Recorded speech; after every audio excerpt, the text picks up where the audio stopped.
And I am Damayanti. Welcome to my YouTube channel. ମୁଁ ଆଲୋଚନା କରୁଥିଲି ପିଜି ସିଲାବସ୍ ୱାଇଜ୍ ଆମର ଥାର୍ଡ଼ ସେମିଷ୍ଟରରେ ଯେଉଁ ଅଛି ଭୀମା ଭୂୟାଁ ତ ତା'ର ସପ୍ତମ ପରିଚ୍ଛେଦ ପର୍ଯ୍ୟନ୍ତ ମୁଁ ଆଲୋଚନା କରିଛି ପ୍ରଥମଠାରୁ ସପ୍ତମ ପର୍ଯ୍ୟନ୍ତ। ଏବେ ମୁଁ ଆଲୋଚନା କରିବି ଅଷ୍ଟମ ପରିଚ୍ଛେଦ। ରାଜା ଦଣ୍ଡଧାରୀ ବୋଲି ଅଭିହିତ। ଏହାର ଅର୍ଥ ବାଂଶଦଣ୍ଡ କି ସ୍ୱର୍ଣ୍ଣ ରୌପ୍ୟ ଦଣ୍ଡ ହସ୍ତରେ ଘେନିବା ହେଉ କି ଅନ୍ୟ କିଛି ହେଉ। ରାଜା ହରିଚନ୍ଦନ ମର୍ଦ୍ଦରାଜ ବୁଝିଥିଲେ ଯେ ତାଙ୍କଠାରେ ଦଣ୍ଡ ଦେବାର ଭାର ବ୍ୟବସ୍ଥା ବିଧାନର ଅନ୍ୟଙ୍କଠାରେ। ଏହା ବୋଲି ଯେ ସେ ରାଜ୍ୟର 10-5 ଜଣ ମୁଖିଆ 2 ଲୋକ ନେଇ ବିଧିବିଧାନ କରୁଥିଲେ କିମ୍ବା ମୁଖିଆ ବଛାବଛିର ବ୍ୟବସ୍ଥା କରୁଥିଲେ ତାହା ନୁହେଁ। ସେ ବୁଝିଛନ୍ତି ଯେ ମନୁ, ଯାଜ୍ଞବଲ୍କ୍ୟ ପ୍ରଭୃତିଙ୍କ ପରି ମୁନି ଋଷି କରଗ୍ରହଣ, ପିତା ପୁତ୍ର, ଗୁରୁ ଶିଷ୍ୟ, ଭାଇ ବନ୍ଧୁ,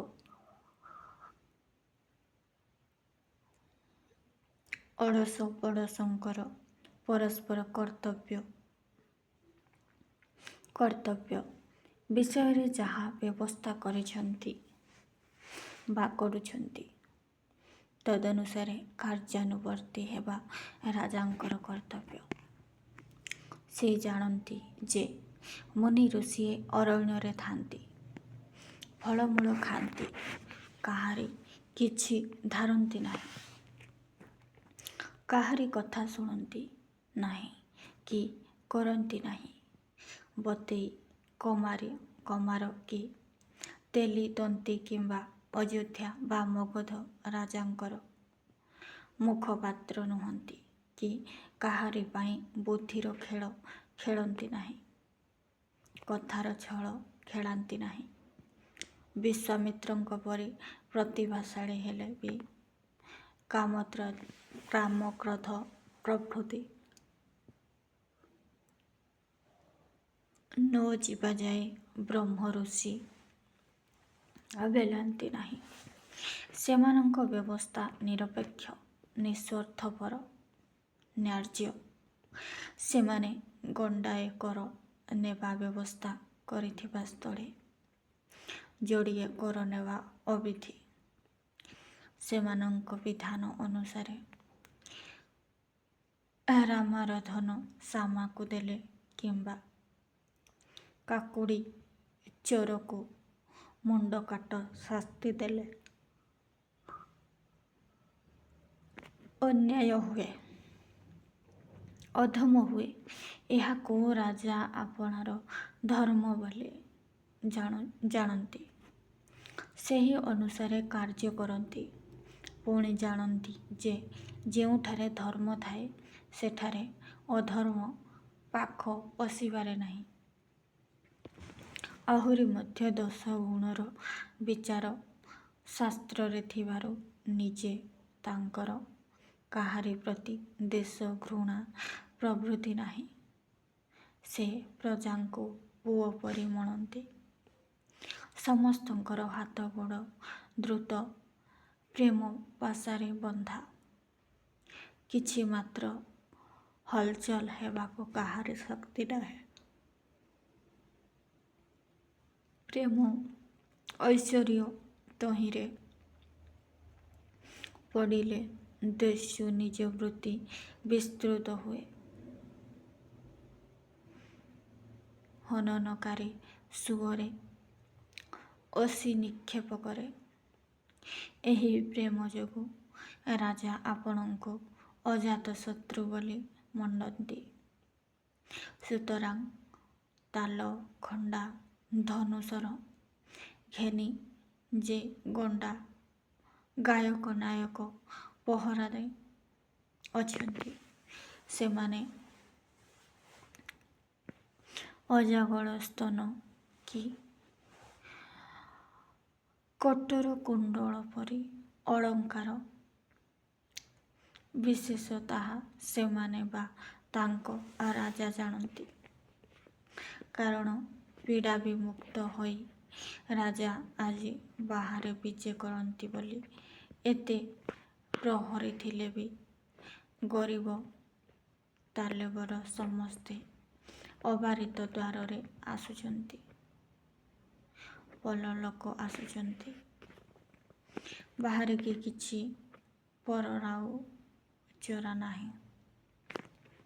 ପଚରା ଉଚରା ନାହିଁ। ଅଟକ ଝଟକ ନାହିଁ।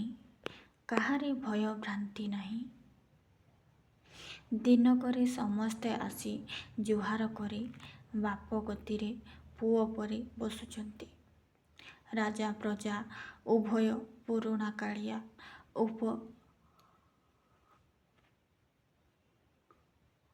ଉପରୋକ୍ତ ବ୍ୟବହାର ଭଲ କି ମନ୍ଦ ତାହା ସେମାନେ ଜାଣନ୍ତି। ରାଜା ଆଜି ଗ୍ରହଣ ମୁକ୍ତ ଚନ୍ଦ୍ର ବା ପରାଗ ମୁକ୍ତ ସୂର୍ଯ୍ୟ ମନବୋଧ କରି ରାଜାଙ୍କୁ ଦେଖିବାକୁ ଲୋକେ ଆସୁଛନ୍ତି। କିନ୍ତୁ ତାଙ୍କ ସମ୍ବନ୍ଧରେ ଅତି ଅଳ୍ପ କଥା। ତାଙ୍କୁ ଯେ ରୋଗମୁକ୍ତ କରି ଏତେ ଲୋକଙ୍କୁ ସୁଖୀ କରିଅଛି, ତାହାରିଠାରେ ପ୍ରାୟତଃ ସବୁରି ମନ ବଚନ ତାକୁ ଘେନି କଥାବାର୍ତ୍ତା। କେହି ତାକୁ ସାକ୍ଷାତ ଧନ୍ୱନ୍ତରୀ କହୁଅଛି, କେହି କହୁଅଛି ହନୁମାନ ଯେ ବିଶଲ୍ୟକରଣୀ ନେଇଥିଲା ତାହା ସେହି ଲୋକ ହାତରେ ପଡ଼ିଛି।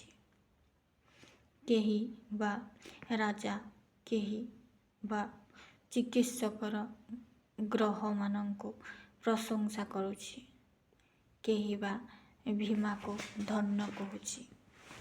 କେହି ଚିକିତ୍ସକ, କେହି ବା ରାଜାଙ୍କ ଗ୍ରହମାନଙ୍କୁ ପ୍ରଶଂସା କରୁଛନ୍ତି। କେହି ରାଜାଙ୍କର, କେହି ପ୍ରଜାଙ୍କର ଧର୍ମ ବଳ ଥିବାର କହୁଛନ୍ତି। କିନ୍ତୁ ନିଜେ ରାଜା ସେ ବିଷୟରେ କିଛି କହୁନାହାନ୍ତି। ଗ୍ରହ ବଳରେ କି ଧର୍ମ ବଳରେ ତାଙ୍କର ବିଶ୍ୱାସ, ତାହା ତାଙ୍କ ମନ ଜାଣେ। ମନରେ ଯାହା ଥାଉ ସେ ଆଜି ସେ ଚିକିତ୍ସକକୁ ପୁରସ୍କାର ଦେବେ ବୋଲି ସମସ୍ତେ ଜାଣନ୍ତି। ପ୍ରଥମେ ପଦାକୁ ବାହାରିଲା ଦିନ ଚିକିତ୍ସକକୁ ପୁରସ୍କୃତ କରିବା ରାଜା ସ୍ଥିର କରିଅଛନ୍ତି। ସେ ବୁଝିଛନ୍ତି ଯେ ଏଥିରେ ସମସ୍ତଙ୍କର ମୁଖରେ ଗୁଣର ମର୍ଯ୍ୟାଦା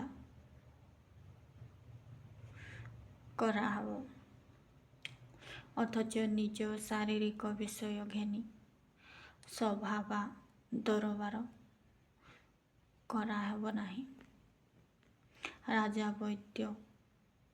ରାଜା ବୈଦ୍ୟ ଶାଢ଼ୀ କି ଖଣ୍ଡେ ଗାଁ କି ଉଭୟ ପୁରସ୍କାର ଦିଆଯିବ, ତାହା ରାଜା କାହାରିକି ପ୍ରକାଶ କରିନାହାନ୍ତି କି ସେ ବିଷୟରେ କାହାରିକି ପଚାରି ନାହାନ୍ତି।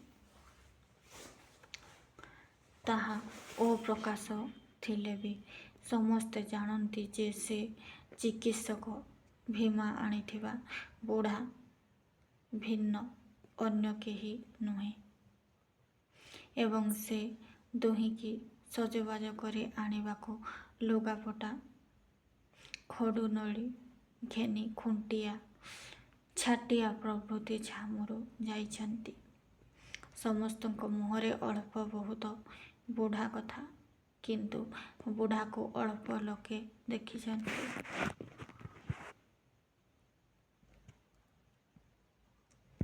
କିନ୍ତୁ ସୁତରାଂ ସମୟ ଯିବା ସଙ୍ଗେ ସଙ୍ଗେ ତାହାକୁ ଦେଖିବା ପାଇଁ ଇଚ୍ଛା ବହୁଛି। ସେମାନେ ଆଗେ ଆସିଛନ୍ତି, ସେମାନେ ବିଳମ୍ବରେ ବିରକ୍ତ ହେଉଛନ୍ତି, ଯେ ବିଳମ୍ବରେ ପହଞ୍ଚିଛନ୍ତି ସେ ଖୁସି ହେଉଛନ୍ତି। କିନ୍ତୁ ରାଜା ଏପାଖ ନୁହନ୍ତି କି ସେପାଖ ନୁହନ୍ତି। ସେ ଜାଣନ୍ତି ଯେ ଜାଣିଶୁଣି କେହି ବିଳମ୍ବ କରିବ ନାହିଁ। ଅଥଚ ନ୍ୟୁନାଧିକ ବିଳମ୍ବ ଘଟିପାରେ। ନିଜର କ୍ଷମତା ପ୍ରତିଷ୍ଠା ପ୍ରଭୃତି ଯେ ନିଜେ ବୁଝିପାରେ, ଅଧୈର୍ଯ୍ୟ ତାହା ପାଖ ପଶିପାରେ ନାହିଁ। ରାଜାଙ୍କ ପରି ଯେ ଆଉ କାହାରି ଧୈର୍ଯ୍ୟଚ୍ୟୁତି ବା ବିରକ୍ତି ହୋଇଛି କି ନାହିଁ ତାହା ସେମାନେ ଜାଣନ୍ତି। ସେ ଯାହା ହେଉ, ଅବଶେଷରେ ଭୀମା ସଙ୍ଗେ ଆଉ ଜଣେ ଯୁବା ଏବଂ ବୃଦ୍ଧକୁ ଘେନି ଖୁଣ୍ଟିଆ ପ୍ରଭୃତି ଉପସ୍ଥିତ ହେଲେ। ଛାମୁରେ ଡାକୁଆ ବସ୍ତ୍ରାବୃତ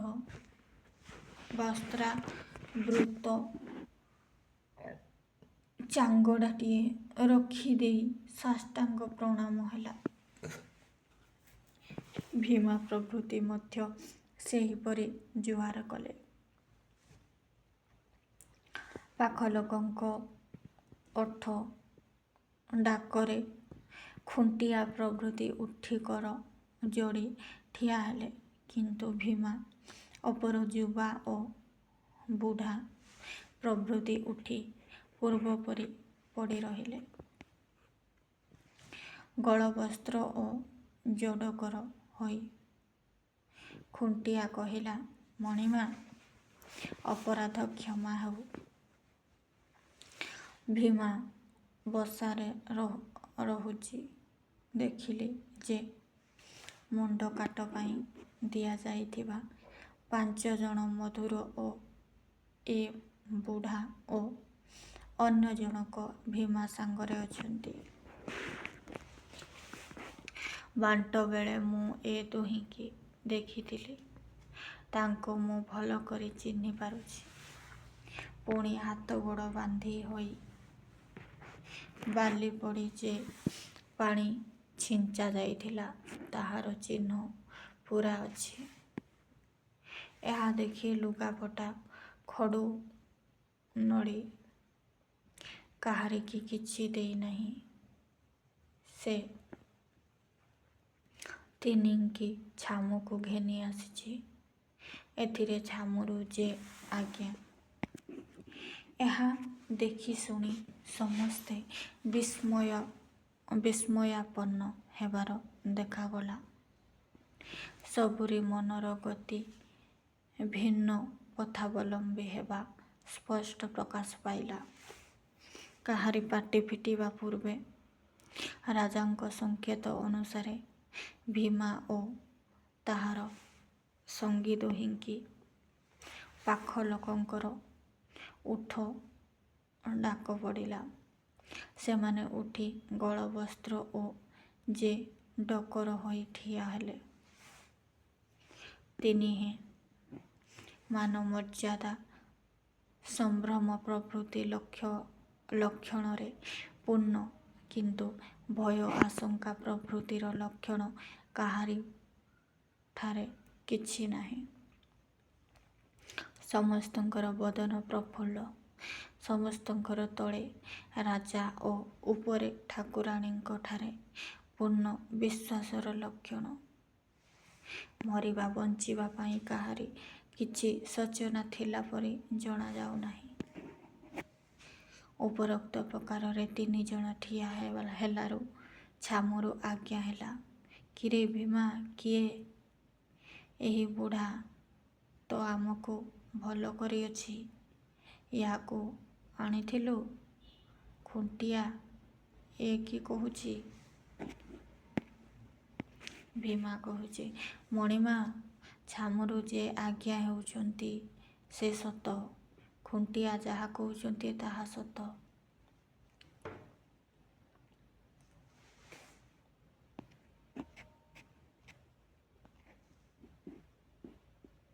ରାଜା, ମୁଣ୍ଡ ନ କାଟିଲେ ଯେ ମୁଣ୍ଡ ଦେବାକୁ ହେବ ତାହା ଜାଣିଥିଲୁ ତ? ଭୀମା, ସେ ଆଜ୍ଞା ହେଲାବେଳେ ନିଜେ ଛାମୁ ସ୍ତ୍ରୀ ମୁଖରୁ ଶୁଣିଛି। ରାଜା, ତେବେ ଏ ଦୁହିଁଙ୍କ ମୁଣ୍ଡ ଛାଡ଼ିଲୁ କାହିଁକି? ଭୀମା, ବୁଢ଼ା ମୋର ବାପ, ସେ ମୋର ବଡ଼ ଭାଇ। ତାଙ୍କ ମୁଣ୍ଡ କିପରି କାଟିଥାନ୍ତି ବା କଟାନ୍ତି। ରାଜା, ଏପରି କାହିଁକି ହେଲା? ଭୀମା, ଆଜ୍ଞା, ଯାହା ହେବାର ହୋଇଛି। କାହିଁକି ହେଲା ବୋଲି ପଚାରି ଆଜ୍ଞା ନ ହୁଅନ୍ତୁ। ଏଣିକି ଯାହା ହେବ ତାହା ଆଜ୍ଞା ହେଉ। ମୋ ମୁଣ୍ଡ ଯିବ ବୋଲି ଜାଣେ, ଏ ଦୁହିଁଙ୍କର କି ହେବ ବୋଲି ଜାଣେନା। ମୋର ଏତିକି ମାଗୁଣି ଯେ ବିଦେଶରେ ବାପ ଭାଇ ଥାଉ, ଦୁଇ ମୋ ପ୍ରାଣ ଯାଉ। ତେଣିକି ସେ ଦୁହିଁଙ୍କର ଯାହା ହେବାର ହେଉ। ଏପରି ଘଟଣାକୁ ମନୁ, ପରାଶର ପ୍ରଭୃତିଙ୍କର ବ୍ୟବସ୍ଥା ଥାଉ କି ନଥାଉ, ତାହା ରାଜା ବା ତାଙ୍କର ପ୍ରଜାଙ୍କୁ ଜଣା ନାହିଁ। କିନ୍ତୁ ସେମାନେ ଜାଣନ୍ତି ଯେ ମୁନି ଋଷିମାନେ ମନୁଷ୍ୟକୁ ମନୁଷ୍ୟ ବୋଲି ଗଣିଛନ୍ତି। ରକ୍ତ ମାଂସ ଦେହରେ କାମ, କ୍ରୋଧ, ଲୋଭ, ମୋହ ପ୍ରଭୃତି ସଙ୍ଗେ ମାୟା, ମମତା, ଦୟା, କ୍ଷମା, ବୁଦ୍ଧି, ବିବେକ ପ୍ରଭୃତି ଅଛି। ମନୁଷ୍ୟମାନଙ୍କ ମଧ୍ୟରେ ଚୋର ବି ଅଛନ୍ତି, ସାଧୁ ବି ଅଛନ୍ତି। ଚୋର ସାଧୁ ହେଉଛି ଓ ସାଧୁ ଚୋର ହେଉଛି। ଏ ବର୍ଷ ମୂଳ ସେ ବର୍ଷକୁ ବୈଦ୍ୟ ହେଉଛି। କେହି ଶାସ୍ତ୍ର ଉତାଳରେ ଅଧର୍ମ କାମ କରି କଳକୌଶଳରେ ଧାର୍ମିକ ବୋଲାଉଛି। କେହି କରି ନ ଜାଣି ସଦିଚ୍ଛା ପାଇଁ ଦଣ୍ଡ ପାଉଛି। ମନ କଥା ଅନ୍ତର୍ଯ୍ୟାମୀଙ୍କୁ ଗୋଚର। ପ୍ରକୃତ ପାପ ପୁଣ୍ୟର ବିଚାର ତାଙ୍କଠାରେ। ମନ କଥା ହିସାବରେ ଆଣିବା ସହଜ ନୁହେଁ। ମନୁଷ୍ୟ ଯାହା ବୁଝିପାରେ ତାହା କେବଳ ଅନୁମାନ। ପୁଣି ମନୁଷ୍ୟ ଅଭ୍ରାନ୍ତ ନୁହେଁ। ଏହି ବିଚାରରେ ଏକଥା ସେ କଥାର ବ୍ୟବସ୍ଥା ନେଇ ଖଣ୍ଡେ ପୋଥି ହୋଇଥିଲେ ବି ଦେଶ କାଳ ପାତ୍ର ଦୃଷ୍ଟିରେ ବିଚାର ବିଧାନ ହୋଇଛି। ଏହି ବିଚାର ଭାର ଅଧିକାଂଶ ରାଜାଙ୍କ ହାତରେ। ସେ ବିଚାର କେଉଁଠାରେ ସୁବିଚାର, କେଉଁଠାରେ ଅବିଚାର ହେଉଛି। ବିଚାରକ ଧର୍ମାଧର୍ମର ଫଳଭୋଗୀ।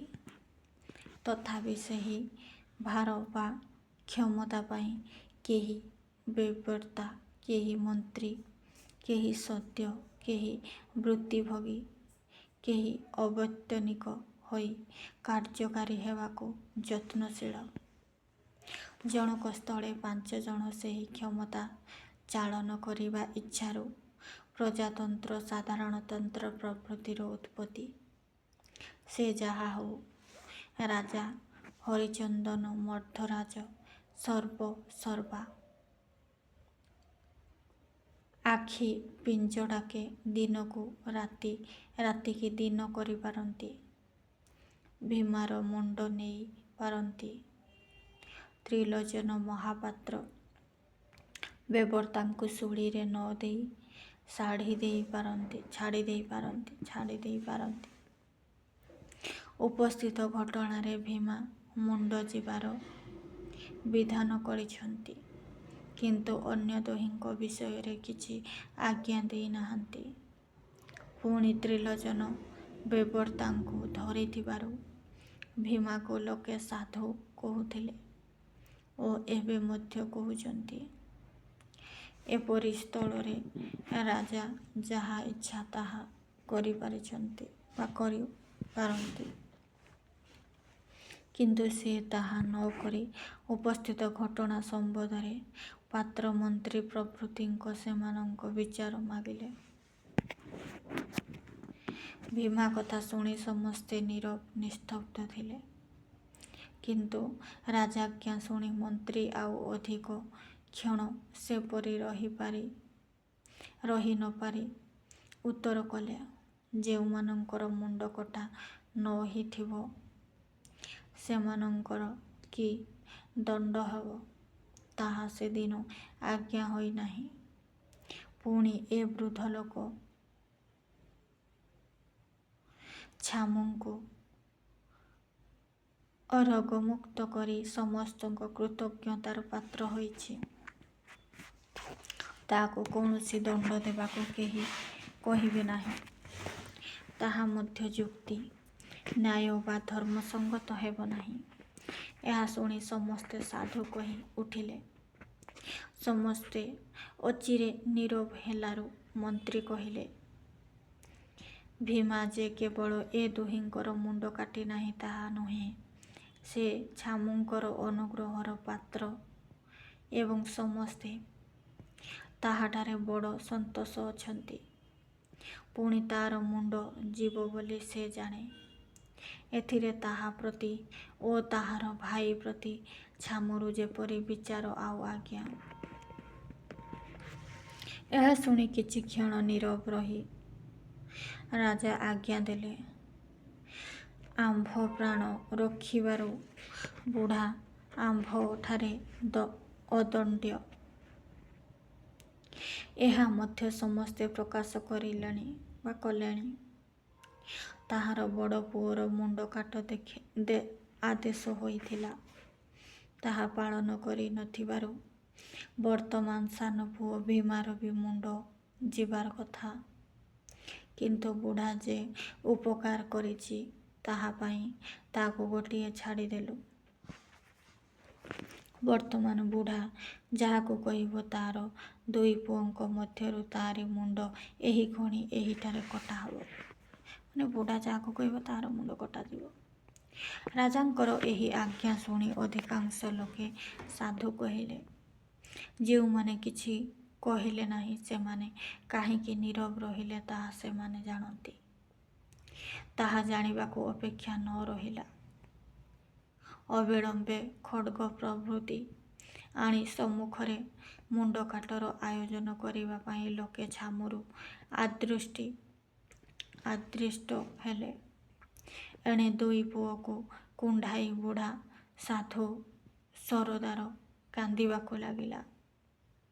କିନ୍ତୁ ପୁଅ ଦୁହେଁ ଧୀର ଗମ୍ଭୀର ଭାବ ଓ ପ୍ରଫୁଲ୍ଲ ବଦନରେ ଠିଆ ହୋଇ ରହିଲେ। ଏଥିମଧ୍ୟରେ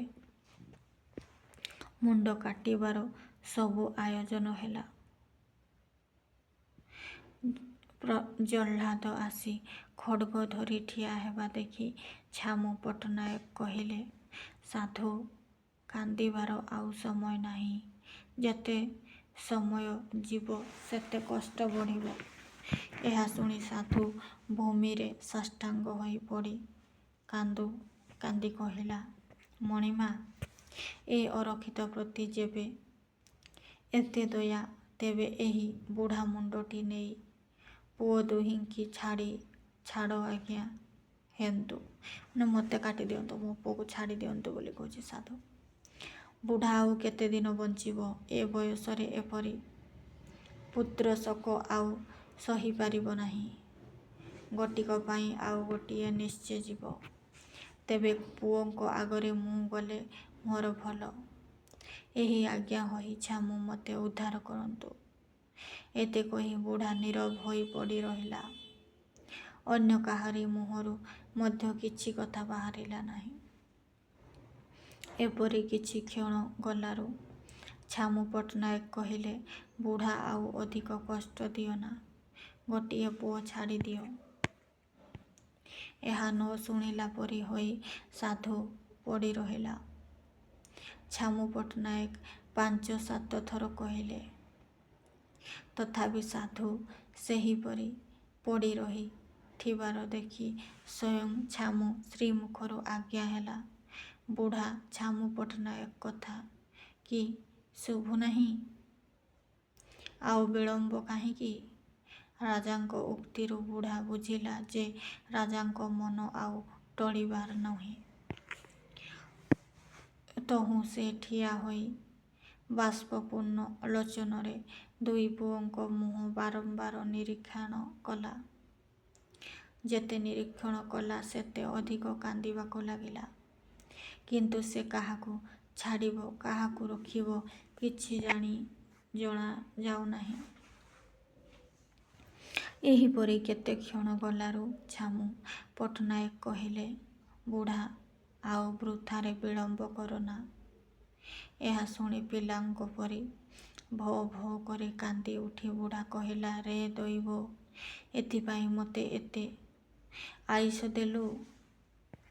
ଏବେ ହେଲେ ବି ମୋ ଜୀବନ ନେ। ଏଣେ ପୁଅ ଦୁହେଁ ପୂର୍ବ ପରି ଦଣ୍ଡାୟମାନ ଅମ୍ଳାନ ବନ୍ଧନରେ ମୁଣ୍ଡ ଦେବାକୁ ଉଦ୍ୟତ କରି ଦେଖାଯାଉଛନ୍ତି। ବୁଢ଼ା କାନ୍ଦୁ ଦୁଇ ଛାମୁ ପଟ୍ଟନାୟକଙ୍କ ଆଦେଶ ଘନ ଶୁଣିଲା। ଆଉ ଶିଶୁଙ୍କୁ ପରି ମଧ୍ୟସ୍ଥଳରେ ରହି ପାରିଲା ନାହିଁ।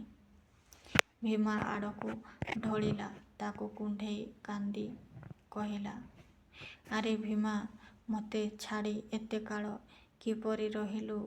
ମୁଁ ମନେ କେବେ ପଡ଼ିଲି ନାହିଁ? ତୁ ତ ବାହା ହୋଇନାହୁଁ। ବାପା ମାଆଙ୍କର ମନ କଥା କୁଆଡ଼ୁ ବୁଝିବୁ?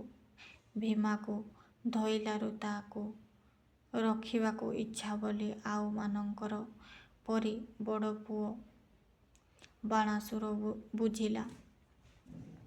ଆଉ ମୁଁ କଟାଯିବା ସ୍ଥାନ ଆଡ଼କୁ ଆଗେଇଲା। ମାନେ ବଡ଼ ପୁଅ ଭାବିଲା କି ସେ ଯେହେତୁ ଭୀମାକୁ ଧରିକି କାନ୍ଦୁଛି, ତେଣୁକରି ସେ ଭାବିଲା ମୋତେ ବୋଧେ ମୋର ମୁଣ୍ଡ କଟା ହେବ, ତାହାକୁ ହିଁ ସେ ରଖିବା ପାଇଁ ବୁଢ଼ା ଚାହୁଁଛି। ତେଣୁକରି ସେ କଟା ବେଳକୁ ଏହା ଦେଖି ଭୀମାକୁ ଛାଡ଼ି ବୁଢ଼ା ବାଣାସୁରକୁ କୁଣ୍ଢାଇ କାନ୍ଦିଲା। କହିଲା, ରେ ବାପା, ତୁ କୁଆଡ଼େ ଯାଉଛୁ? ତୁ ମୋର ବଡ଼ ପୁଅ, ପିଣ୍ଡର କରତା, ତୋତେ କେମିତି ମୂର୍ଚ୍ଛିବି? ଏଣେ ଭୀମା ଯିବାକୁ ଉଦ୍ୟତ ହେଲାରୁ ବୁଢ଼ା ବଡ଼ ପୁଅକୁ ଛାଡ଼ି ଦେଇ ଭୀମାକୁ କୁଣ୍ଢାଇ ଧରିଲା। ଯେତେବେଳେ ବଡ଼ ପୁଅ ପାଖକୁ ଯାଉଛି, ସେତେବେଳେ ଭୀମା ଯାଉଛି ସେଠାରେ ମୁଣ୍ଡ କାଟ ହେବା ପାଇଁ। ଯେତେବେଳେ ଭୀମାକୁ କୁଣ୍ଢେଇକି ଧରୁଛି, ସେତେବେଳେ ବଡ଼ ପୁଅ ଯାଉଛି, ତୋତେ କେମିତି ମୂର୍ଚ୍ଛିବି? ଏଣେ ଭୀମା ଯିବାକୁ ଉଦ୍ୟତ ହେଲାରୁ ବୁଢ଼ା ବଡ଼ ପୁଅକୁ ଛାଡ଼ି ଦେଇ ଭୀମାକୁ କୁଣ୍ଢାଇ କହିଲା, ତୁ ପିଲାଟା, ସଂସାରର କିଛି ଦେଖିନାହୁଁ କି ଜାଣିନାହୁଁ, ତୁ କୁଆଡ଼େ ଯାଉଛୁ? ତାକୁ ଛାଡ଼ି ବଡ଼ ପୁଅକୁ ଧରି କହିଲା, ତୋର ପିଲା ପୁଅଟିଏ ଆଉ ଭାରିଜା ଅଛି, ତୁ କୁଆଡ଼େ ଯିବୁ? ମୁଁ କ'ଣ କରିବି? ପୂର୍ବ ପରି ତାକୁ ଛାଡ଼ି ଭୀମାକୁ କୁଣ୍ଢେଇ କହିଲା, ତୋର ଭଲା କଣା କୁଜା ହୋଇ ପୁଅଟିଏ ହୋଇଥାନ୍ତା। ଏତିକି କହି ତାକୁ ଛାଡ଼ି ବାଣାସୁରକୁ କୁଣ୍ଢେଇ କହିଲା, ତୋ ମୁହଁ ମୋ ମୁହଁ ପରି ଦିଶେ ବୋଲି କହନ୍ତି। ପୁଣି ତାକୁ ଛାଡ଼ି ସାନ ପୁଅକୁ ଧରି କହିଲା, ତୋ ଆଖି ଦିଇଟି ତୋ ମା ଆଖି ପରି। ପୁଣି ତାକୁ ଛାଡ଼ି ବଡ଼ ପୁଅକୁ କୁଣ୍ଢେଇ କହିଲା, ତୋ ବୋଲି କହି ଗଛ କାଟିଲା ପରି ବୁଢ଼ା ସାଧୁ ପଡ଼ିଗଲା। ଦେଖ ବୋଲି ଡାକ ପଡ଼ିଲା। ଦେଖିଲା ବେଳକୁ ସାଧୁ ଅଜ୍ଞାନ। ଅନ୍ୟ ଲୋକେ ସାଧୁକୁ ଧରିଲେ।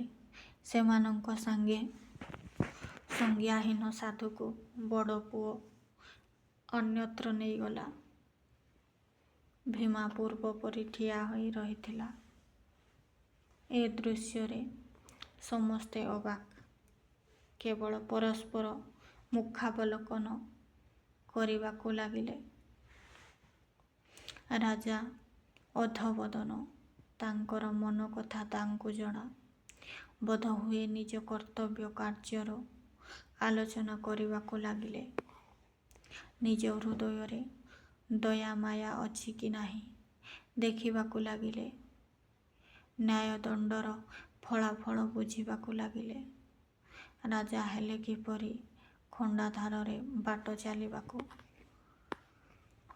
ହୁଏ, ତାହା ଚିନ୍ତା କରିବାକୁ ଲାଗିଲେ। ଏହିପରି ଅବସ୍ଥାରେ ତାଙ୍କୁ ଆଶୁ ଆଜ୍ଞା ଆଶା କରାଯାଇ ନ ପାରେ। ଅନ୍ୟ କାହା ପାଟି ନ ଫିଟୁଣୁ ପ୍ରଫୁଲ୍ଲ ବଦନରେ ଭୀମା କହିଲା, ମଣିମା, ଆଉ ବିଳମ୍ବ କରି ଆଜ୍ଞା ନ ଦିଅନ୍ତୁ। ଯେତେବେଳୁ ବାପା ଭାଇଙ୍କ ମୁଣ୍ଡ ରଖିଛି, ସେତେବେଳୁ ଆପଣ ମୁଣ୍ଡ ପାଣି ଛଡ଼େଇ ଦେଉଛି। ମୋର ଆଉ ଜୀବନରେ ଲୋଭ ନାହିଁ। ବେଳେ ମନ ହୁଏ ଯେ ତ୍ରିଲୋଚନ ବେବର୍ତ୍ତାଙ୍କ ଖଣ୍ଡାରେ ଜୀବନ ନ ଯାଇ କାହିଁକି ରହିଲା। ବଣ ପଡ଼ିଗଲେ ସମସ୍ତେ ଦେଖନ୍ତି, ମନ ପଡ଼ିଲେ କେହି ଦେଖନ୍ତି ନାହିଁ। ତାହା ନହେଲେ ବି ମୁଁ ମନପଡ଼ା ଦେଖାଇବାକୁ ଚାହେଁ ନାହିଁ। ମୁଁ ଯାହା ଇଚ୍ଛା କରିଥିଲି ତାହା ଘଟିଛି। ଆପଣ ବାପ ଭାଇ କତିରେ ଅଛନ୍ତି। ମୁଁ ସବୁ କରିଛି, ଆଉ କେହି ଦୋଷୀ ନୁହନ୍ତି। ଛାମୁର ଆଗ ପଛ ହେବାର କିଛି କଥା ନାହିଁ। ରାଜ୍ୟରେ ଛାମୁଙ୍କର ଅପଯଶ ନ ହଉ। ବୁଢ଼ା ନାହିଁ, ଶୀଘ୍ର ମୁଣ୍ଡ କାଟର ଆଜ୍ଞା ହେଉ। ବୁଢ଼ା କଥା ଛାଡ଼ି ଦିଆଯାଉ। ରାଜା ନୀରବ କିଛି କ୍ଷଣ ରହି ପୁନରାୟ ଭୀମା ବାରମ୍ବାର ଆଜ୍ଞା ପ୍ରାର୍ଥୀ ହେଲା। ଅଧବଦନରେ ରାଜା ଶିରଚ୍ଛେଦନ ଆଜ୍ଞା ଦେଲେ। ସମସ୍ତଙ୍କ ବଦନ ଅଧିକ ବିବର୍ଣ୍ଣ ହେଲା। ଅନେକ ଦୀର୍ଘ ନିଶ୍ୱାସ ପକାଇଲେ। କାହାରି ପାଟି ଫିଟିବା ପୂର୍ବରୁ ପ୍ରଫୁଲ୍ଲ ବଦନରେ ଭୀମା ରାଜାଙ୍କୁ ସାଷ୍ଟାଙ୍ଗ ପ୍ରଣାମ ଓ ଅନ୍ୟମାନଙ୍କୁ ଅନ୍ୟ ପ୍ରକାରର ପ୍ରଣାମ କଲା। କିନ୍ତୁ କେହି କିଛି କହିଲେ ନାହିଁ। ସମସ୍ତଙ୍କ ବଦନ ବିଷାଦପୂର୍ଣ୍ଣ। ଏହି ନୀରବ ନିସ୍ତବ୍ଧ କ୍ଷେତ୍ରରେ ଜୟ ମା ଠାକୁରାଣୀ ଡାକି ଭୀମା ଅକାତରେ ଜହ୍ଲାଦ ନିକଟରେ ଠିଆ ହେଲା। ସେ କେତେ ଦୁଇ ମୁଣ୍ଡ କାଟିଛି, କିନ୍ତୁ ଏ କ୍ଷେତ୍ରରେ ତାର ବଚନ ସ୍ଫୁରୁ ନାହିଁ କି ହସ୍ତ ଚଳୁ ନାହିଁ। କିଛି କ୍ଷଣ ଅପେକ୍ଷା କରି ପୁନରାୟ ଜୟ ମା ବୋଲି ଡାକ ଦେଇ ଭୀମା ନିଜେ ଅର୍ଗଳାରେ ମୁଣ୍ଡ ଦେଲା। ତଥାପି ଜହ୍ଲାଦ କାଷ୍ଠ ପୁତୁଳି ପରି ଦଣ୍ଡାୟମାନ। ଆଉ ସମସ୍ତେ ନୀରବ ନିସ୍ତବ୍ଧ। ଏହିପରି କିଛି କ୍ଷଣ ଗଲାରୁ ଜହ୍ଲାଦ ଡାକିଲା, ମଣିମା! କିଏ ଆଜ୍ଞା? ଇତିମଧ୍ୟରେ ବୁଢ଼ା ସାଧୁ ସରଦାର ଦଉଡ଼ି ଆସି ଭୀମା ଉପରେ ହାମୁଡ଼େଇ ପଡ଼ିଲା। ଭୀମା ବେକରେ ଚୋଟ ବସିବାର ବାଟ ରଖିଲା ନାହିଁ। ଏତେବେଳେ ସାଧୁର କାନ୍ଦ ନାହିଁ କି କିଛି କଥା ନାହିଁ। ବାଣାସୁର ମଧ୍ୟ ଆସି ଆଗରେ ଠିଆ ହେଲା। ଏହା ଦେଖି ନୃଶଂସ, ଜହ୍ଲାଦ ଆଦି କରି ସମସ୍ତେ ବିସ୍ମୟାପନ୍ନ। କାହାରି ମୁହଁରେ କଥା ନାହିଁ। କାହାରି ଲୁହ ଗଡ଼ିବାକୁ ଆରମ୍ଭ ହେଲା। ରାଜା ଅଧବଦନ। କାହାରି ପାଟି ଫିଟିବା ପୂର୍ବେ ଜଣେ ଭିତିରିଆ ଆସି କହିଲା, ମଣିମା! ଜେମା ଏହିଠାରେ ବିଜେ କରିଛନ୍ତି। ଭୀମା ମୁଣ୍ଡ କାଟିବାକୁ ଆଜ୍ଞା ଦେବା ପୂର୍ବେ ଆପଣ ଏଣିକି ବିଜେ ନ କଲେ ନିଜେ ଜେମା ଏଠାକୁ ଆସିବେ। ରାଜା ହଠାତ୍ ଉଠିଗଲେ। ତାଙ୍କ ପ୍ରତ୍ୟାଗମନକୁ ସମସ୍ତେ ଚାତକ ପରି ଚାହିଁ ରହିଲେ। କେତେବେଳେ ଆଖି ପିଞ୍ଜଡ଼କେ ଯୁଗ ପରି ବୋଧ ହେଲା। ସୁଖର ବିଷୟ ଯେ ଅନତି ବିଳମ୍ବେ ରାଜା ଫେରି ଆସି କହିଲେ ଯେ ଜେମାଙ୍କ ପ୍ରାର୍ଥନା ଅନୁସାରେ ଭୀମା ମୁଣ୍ଡ କାଟ ହେବ ନାହିଁ କି ସେ ତିନି ଜଣଙ୍କ ମଧ୍ୟରୁ କାହାରି କିଛି ଦଣ୍ଡ ହେବ ନାହିଁ। ଏହା ଶୁଣି ସମସ୍ତେ ଏକ ବାକ୍ୟରେ ବାରମ୍ବାର ସାଧୁ କହିବାକୁ ଲାଗିଲେ। କିନ୍ତୁ ସାଧୁ ଆଉ ତାର ପୁଅ ଦୁହେଁ ପୂର୍ବ ପରି ନୀରବ। ସେମାନେ କିଛି ଦେଖିଲା ବା ଶୁଣିଲା ପରି ବୋଧ ହେଉନାହିଁ। କିଛି ବୁଝିପାରିଲା ପରି ବୋଧ ହେଉନାହିଁ। ସେମାନଙ୍କ ମୁହଁରେ କଥା ନାହିଁ, ସେମାନଙ୍କ ମନ କଥା ସେମାନେ ନିଜେ ଜାଣନ୍ତି। ଲୋକଙ୍କ ସାଧୁବାଦରେ ଜହ୍ଲାଦ ଅନ୍ତର ହୋଇଗଲା। ତହିଁ ପ୍ରତି ସେ ତିନିଙ୍କ ମଧ୍ୟରୁ କାହାରି ଭ୍ରୂକ୍ଷେପ ନାହିଁ। ଆଖି କାନ ପାଟି ଥିଲେ ବି ପିତୁଳା ପରି କେହି କିଛି ଦେଖୁନାହାନ୍ତି, ଶୁଣୁନାହାନ୍ତି କି କହୁନାହାନ୍ତି। ଏହା ଦେଖି ରାଜା ଆଜ୍ଞାରେ ଯେତେବେଳେ ଖୁଣ୍ଟିଆ ପ୍ରଭୃତି ବୁଢ଼ା ସାଧୁକୁ ଉଠାଇଲେ, ସେତେବେଳେ ସେ କାନ୍ଦି ଉଠି ଭୀମାକୁ ଦୃଢ଼ତର କରି ଧଇଲା। ଅନେକ ଚେଷ୍ଟାରେ ବାପ ପୁଅଙ୍କୁ ଉଠାଇଲାରୁ ସାଧୁ ଆଖିରେ ବଡ଼ ପୁଅ ପଡ଼ିଲା। ସେ ତାକୁ ମଧ୍ୟ ଧଇଲା। ଏଥର ଭୀମାକୁ ଛାଡ଼ିଲା ନାହିଁ। ଦୁଇ ପୁଅଙ୍କୁ ଧରି ବୁଢ଼ା କାନ୍ଦିବାକୁ ଆରମ୍ଭ କଲା। ପୁଅ ଦୁହେଁ ମଧ୍ୟ କାନ୍ଦିଲେ। ଗଙ୍ଗା ଯମୁନା ସରସ୍ୱତୀ ସଙ୍ଗମରେ ଶୋକର ଉତ୍ତୋଳନ ତରଙ୍ଗ ଉଠିଲା। ଲୋକେ ଯେତେ କହିଲେ କାହାରି କାନକୁ କିଛି ଶୁଭିଲା ନାହିଁ। ଅବିଶେଷରେ ଲୋକେ ଧରାଧରି କରି ତିନିଙ୍କ ଛାମୁରେ ଉପସ୍ଥିତ ହେଲେ। ବୁଢ଼ା ସାଧୁ ପ୍ରାଣପଣେ ଦୁଇ ପୁଅକୁ କୁଣ୍ଢାଇ ଅଧିକ କାନ୍ଦିଲା। ପୁଅ ଦୁହେଁ ମଧ୍ୟ ପିଲାଙ୍କ ପରି ବୁଢ଼ାକୁ କୁଣ୍ଢାଇ କାନ୍ଦିଲେ। କାହାରି କଥା କିଛି ଶୁଣିଲେ ନାହିଁ। ବାରମ୍ବାର ସ୍ୱୟଂ ରାଜା ମୁକ୍ତି ଦେବା କଥା କହି ଆଶ୍ୱାସ ହେବାରୁ ସେମାନଙ୍କ କାନ୍ଦ କମିଲା। ତହୁଁ ରାଜା ଭୀମା ବସାକୁ ଯିବାକୁ ସମସ୍ତଙ୍କୁ ଆଜ୍ଞା ଦେଇ ସେମାନଙ୍କ ପତିଆରା ପାଇଁ ଖୁଣ୍ଟିଆ ପ୍ରଭୃତିଙ୍କ ଦ୍ୱାରା ବସ୍ତ୍ର ଅଳଙ୍କାର ପ୍ରଭୃତି ସେମାନଙ୍କର ସଙ୍ଗେ ପଠାଇଦେଲେ। ସେମାନେ ପ୍ରସ୍ଥାନମୁଖ ହେଲାରୁ ରାଜା ଭିତରକୁ ବିଜେ କଲେ। ବୈଠକ ଭାଙ୍ଗିବା ଜାଣି ଆଉମାନେ ଯେଝା ବାଟ ଧଇଲେ। ଯେମା ଅନ୍ତଃପୁରବାସିନୀ। ତଥାପି ଯେପରି ଘଟଣାରେ ଭୀମା ତାଙ୍କ ମନ ହୃଦୟରେ ସ୍ଥାନ ପାଇଥିଲା, ତାହା ପୂର୍ବେ ବୋଲାଯାଇଛି। ଭୀମାର ମୁଣ୍ଡ କଟା ବେଳେ ତାଙ୍କର ସଭାକୁ ଆସିବା ଖବର ଭୀମା ପ୍ରତି ଲୋଭ ମୁଆଁସ ପ୍ରକାଶ କରୁଛି। କିନ୍ତୁ ରାଜାଙ୍କୁ ନ ଜଣାଇ ସେ କୁଳମର୍ଯ୍ୟାଦା ଶିରରେ ପଦାଘାତ କରି ପଦାକୁ ବାହାରିଲେ ନାହିଁ।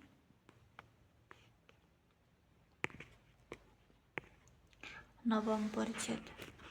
ଭୀମା ଓ ତାହାର ବାପା ଭାଇଙ୍କ ମୁକ୍ତିଲାଭ ଉତ୍ତାରୁ କେତେ ଦିନ ଗଲାଣି। ତଥାପି ରାଜା ହରିଚନ୍ଦନ ମର୍ଦ୍ଦରାଜଙ୍କର ଛାଉଣୀ ପୂର୍ବ ପରି ରହିଛି।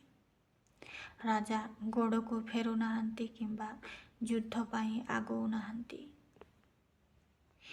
ଜଗଦେବ ରାଜାଙ୍କ ସହିତ ଆଉ ଯୁଦ୍ଧ କରିବା ନ କରିବା ସ୍ଥିର ନହେବା ଯାଏ ଦୁର୍ବୋଧ୍ୟ ଆଧିକ୍ୟତା ଛାଡ଼ିବାକୁ ହରିଚନ୍ଦନ ଜଗଦେବଙ୍କର ଇଚ୍ଛା ଥିଲା ପରି ବୋଧ ହେଉନାହିଁ। ଏକ ପକ୍ଷରେ ନିର୍ଲୋଚନ ବୈବର୍ତ୍ତାଙ୍କୁ ହରାଇ ଜଗଦେବ ରାଜା ଦଣ୍ଡକାରଣ୍ୟରେ ପକ୍ଷୀକଟା ପକ୍ଷୀଚଟା ପରି ହୋଇପଡ଼ି ସନ୍ଧିର ପ୍ରସ୍ତାବ ଲଗାଇଛନ୍ତି। ଅପର ପକ୍ଷରେ ରାଜା ବିସ୍ତାର ପାଇଁ ଯୁଦ୍ଧ କରିବା ହରିଚନ୍ଦନ ମର୍ଦ୍ଦରାଜଙ୍କର ବାସନା ନୁହେଁ। କେବଳ ଅପର ରାଜ୍ୟରେ ଅରାଜକତା ଯୋଗୁଁ ନଅର ବିଷୟୀ ପ୍ରଭୃତିଙ୍କ ପରି ମାନ୍ୟଗଣ୍ୟ ଲୋକମାନେ ସାତପୁରୁଷିଆ ଘରଦ୍ୱାର ଛାଡ଼ି ଏ ରାଜ୍ୟରେ ଆଶ୍ରୟ ନେବାରୁ ହରିଚନ୍ଦନ ମର୍ଦ୍ଦରାଜ ସ୍ୱୟଂ ଯୁଦ୍ଧ କ୍ଷେତ୍ରରେ ଉପସ୍ଥିତ। ସୁତରାଂ ସେମାନଙ୍କର ଏପାଖ ସେପାଖ ନହିବା ଯାଏ ଆଗପଛ କିଛି ସ୍ଥିର ହୋଇ ପାରୁନାହିଁ। ଏ କଥା ନାୟକ ପାଏକ ପ୍ରଭୃତି ସଭିଙ୍କି ଜଣା। ସେମାନେ ସେହିପରି ଭାବରେ ଦିନ କାଟୁଛନ୍ତି। ସମସ୍ତେ ବୀର ମଦରେ ଯେପରି ଉନ୍ମତ୍ତ, ଆମୋଦ ପ୍ରମୋଦରେ ସେହିପରି ରତ। ସେହି ହେତୁରୁ ପୁରୁଣା ଗୀତ ପାହାଡ଼ିଆ କେଦାର ରାଗରେ ବୋଲାଯାଇପାରେ ଯେ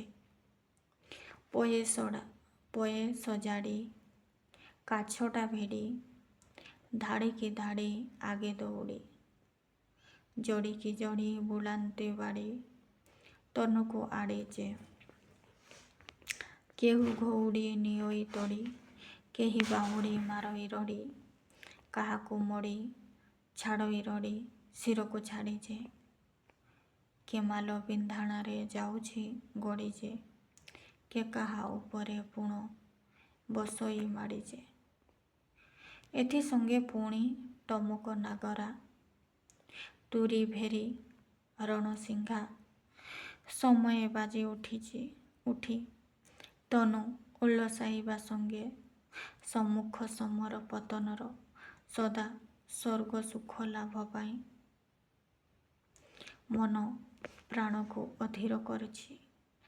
ତଥାପି ମଝିରେ କେହି ଗାଉଛି କି ରସିକ ସେ ବିରସ ଯାହା ମୁଖ ନିକଷେ ପୁରୁଷ ହୋଇ ଯେ ନାରୀ ମନ ସୁନା ପ୍ରୀତି କୋଷଟିରେ ଯେବେ ନ କଷେ।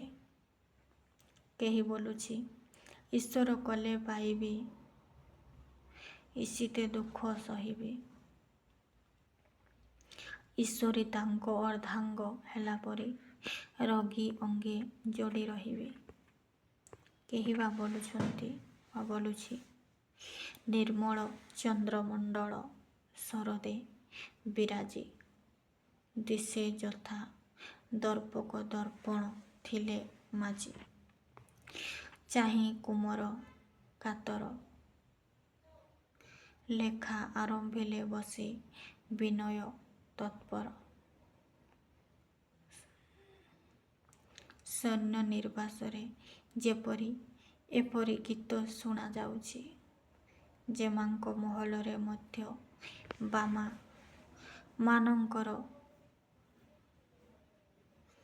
ବୀଣାଜୀର୍ଣ୍ଣ ସୁରରେ ସୁଲଳିତ ମଧୁର ତାଳ ମାନରେ କେହି ଗାଉଛି କ'ଣ ନା ମିତ ତୋ ଚିତ ନହିଛି ଜାଣିରେ ହିତ କହିଲେ ତ ନଘେନ ବାଣୀ।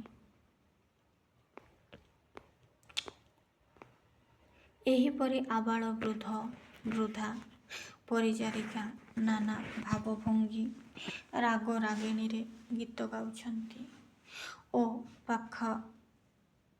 ପାଖାଉଜ ସାରଙ୍ଗୀ ପ୍ରଭୃତି ବଜାଉଛନ୍ତି। ଏମାନେ ଯେ ନିଜ ନିଜର ଆମୋଦ ପ୍ରମୋଦ ପାଇଁ ଏହା କରୁଛନ୍ତି ତାହା ନୁହେଁ। ରାଣୀହଂସ ପରେ ପ୍ରବେଶ ହେଲା ଦିନୁ ଏମାନଙ୍କର ଚିର କୌମାର୍ଯ୍ୟବ୍ରତ ଲାମ୍ପଟ୍ୟ ଛଡ଼ା ଦାମ୍ପତ୍ୟ ସୁଖର ମୁଖାବଲୋକନ ଏ ଜନ୍ମରେ ନାହିଁ। କିନ୍ତୁ ସେ ପଥ ଯେପରି ଖସଡ଼ା ଓ ତହିଁରେ ଯେ କଚଡ଼ା ତାହାଠାରୁ ମରଣ ସହସ୍ର ଗୁଣେ ଭଲ। ତଥାପି ପରକୁ ସୁଖୀ କରିବାରେ ଯେ ସୁଖ ତହିଁରୁ ଏମାନେ ବଞ୍ଚିତ ନୁହନ୍ତି। ଅନ୍ତଃପୁରବାସିନୀ ରାଣୀ ଓ ଜେମାମାନଙ୍କର ଚିତ୍ତ ବିନୋଦନ କରିବା ପାଇଁ ଏମାନଙ୍କର ନୃତ୍ୟ ଗୀତ ପ୍ରଭୃତି ଶିକ୍ଷା। ରାଣୀ ଓ ଜେମାମାନଙ୍କ ପରି ଏମାନେ ଅସୂର୍ଯ୍ୟବଶା ହେଲେ ବି ଏମାନେ ଅଧ୍ୟୟନ ପଠନାଦିରୁ ବଞ୍ଚିତା ନୁହନ୍ତି। ଏମାନେ ରାଣୀ ଜେମା ରାଜପରିବାରର ମହିଳା ବୃନ୍ଦର ସୁଖରେ ସୁଖୀ ଓ ଦୁଃଖରେ ଦୁଃଖୀ। ସେମାନେ ଏମାନଙ୍କର ଆରାଧ୍ୟ ଦେବତା। ଠାକୁର ଠାକୁରାଣୀଙ୍କ କଥା ନ ଜାଣି ସୁଦ୍ଧା ସେମାନଙ୍କୁ ଫୁଲ ଚନ୍ଦନ ପ୍ରଭୃତି ସଜ କଲା ପରି ଏମାନେ ଆପଣା ଓ ସାନ୍ତାଣୀମାନଙ୍କୁ ବେଶଭୂଷା କରିଥାନ୍ତି। କେଜାଣେ କାହା ମାନସକୁ କବି ବଚନକୁ ଆମ୍ଭ ଲୋଚନକୁ ସୁବେଶ କରିବା ବେଶ। ଏହି ଭାବରେ ଚାଳିତ ହୋଇ ଏମାନେ ଯେମାଙ୍କର ଯେଉଁ ପୁରୁଣା କାଳିଆ ବେଶ କରିଅଛନ୍ତି ତାହା ସେହି କାଳିଆ କବି ବଚନରେ ଚକ୍ଷି ରାଗରେ ଏହିପରି ବର୍ଣ୍ଣନା ଦେଖାଯାଏ ଯଥା ରାମ ଚରମରେ ବେଣୀ ବ୍ୟସ୍ତ ପତନ କୁମଣି ମଣି ହଜା ଫଣି ସ୍ତକିତ କି ହୋଇଛି ଅଗ୍ରେ ରତ୍ନ ଝୁମି ସ୍ୱଚ୍ଛ ସୁଷୁମ୍ବର ମୂର୍ତ୍ତି ପୁଚ୍ଛ ତାରାପୁଞ୍ଜ ଉଦୟକୁ କରୁଛି ମୂଳବନ୍ଧା ମାଣିକ୍ୟମଣି ଇତ୍ୟାଦି।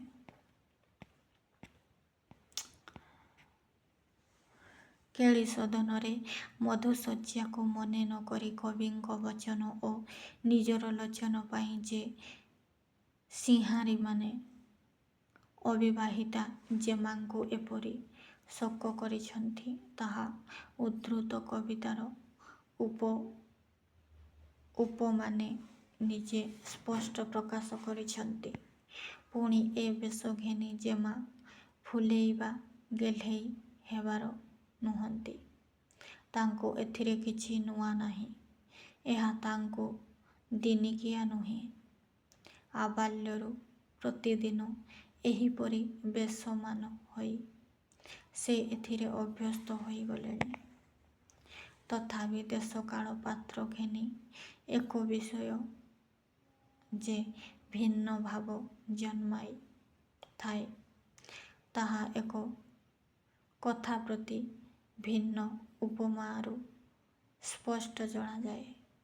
ଚିର ଅଭ୍ୟସ୍ତ ହେଲେ ବି ଆଜି ଯେ ଯେମାଙ୍କ ମନରେ କି ଭାବ ତାହା ସେ ଜାଣନ୍ତି। କିନ୍ତୁ ଦେଖାଯାଉଛି ଯେ ପରିଚାରିକାମାନଙ୍କ ସଙ୍ଗୀତ ପ୍ରଭୃତିରେ ତାଙ୍କର ମନ ନାହିଁ।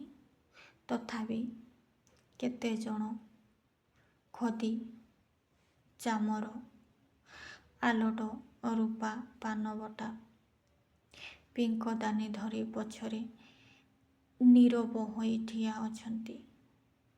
ସମ୍ମୁଖରେ କୁଙ୍କୁମ ରଞ୍ଜିତ ବିବିଧ କାରୁକାର୍ଯ୍ୟ ଭୂଷିତ ଖଣ୍ଡିଏ ଭୂର୍ଜପତ୍ର ପୁସ୍ତକ ଓ ତତ୍ପାର୍ଶ୍ୱ ସ୍ଫଟିକ ବାଡ଼ ମଧ୍ୟରେ ସୁଗନ୍ଧ ତୈଳ ପୂର୍ଣ୍ଣ ଗୋଟିଏ ରୌପ୍ୟ ପ୍ରଦୀପ ସ୍ଥାପିତ।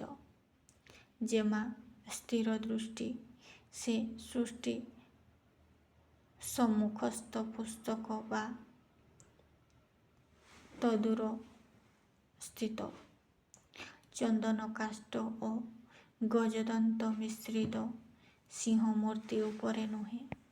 ତାଙ୍କର ଦୃଷ୍ଟି ସୁନୀଳ ଗଗନରେ ହୀରକ ରଥାଙ୍କ ସମ ସୁରମ୍ୟ ସୁଧାକରରେ ନ୍ୟସ୍ତ ଦୁଗ୍ଧ ଫେନ ନିଭ ସୂର୍ଯ୍ୟ ପରି ଆସିନ୍ୟା ଊର୍ଦ୍ଧ୍ୱ ଦୃଷ୍ଟିନ୍ୟସ୍ତା।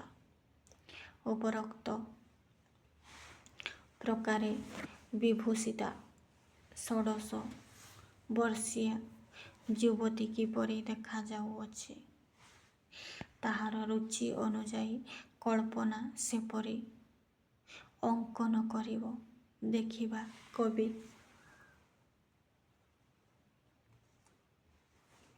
ଭିନ୍ନ ଆଉ କେହି ସେପରି କରି ନ ପାରେ। ଏହିପରି ଅବସ୍ଥାରେ ଛାମୁ ବିଜେ କଲେ ବୋଲି ଗହଳ ପଡ଼ିଲା। ଗାନ ବାଦ୍ୟ ବନ୍ଦ ହେଲା। ପରିଚାରିକା ମାନେ ଧାଇଁ ଧାଇଁ ଯେମାଙ୍କୁ ଘେରିଗଲେ। ଯେମା ମଧ୍ୟ ଉଠି ଧୀର ଗମ୍ଭୀର ଭାବରେ ଠିଆ ହେଲେ। ରାଜା ଉପସ୍ଥିତ ହେଲେ। ଯେମାଙ୍କ ସହିତ ସମସ୍ତେ ଜୁହାର ହେଲେ। ରାଜା ଆସନରେ ଉପବେଶନ କଲେ, କିନ୍ତୁ ଜେମା ଓ ଅନ୍ୟମାନେ ଠିଆ ହୋଇ ରହିଲେ। ଉପବେଶନ କରି ରାଜା ଜେମାଙ୍କୁ ସମ୍ବୋଧନ କଲେ, ଏ ଜେମା, ଏ କେତେ ଦିନ ହେଲା ବଡ଼ ବ୍ୟସ୍ତ ଥିଲି। ତୁମେ ସବୁ କିପରି ଅଛ? ଜେମା ସବୁ ହିଁ ଭଲ ବୋଲି କହିଲେ। ସିଙ୍ଗାରୀ ମା କହୁଛନ୍ତି ଭଲ ଅଛନ୍ତି, କିନ୍ତୁ ଆଗ ଜେମା ଆଉ ନାହାନ୍ତି। ଏବେଠା ପାଣି ବେଳେ ଖାଲି ଛାମୁ ଜେମାଙ୍କୁ ଦେଖନ୍ତି। ରାଜା, ମୁଁ ଏ କେତେ ଦିନ ହେବ ଖାଲି ବୈଲକ୍ଷଣ ଦେଖୁଛି, ମନେ କରେ ବିଶେଷ କିଛି ନାହିଁ।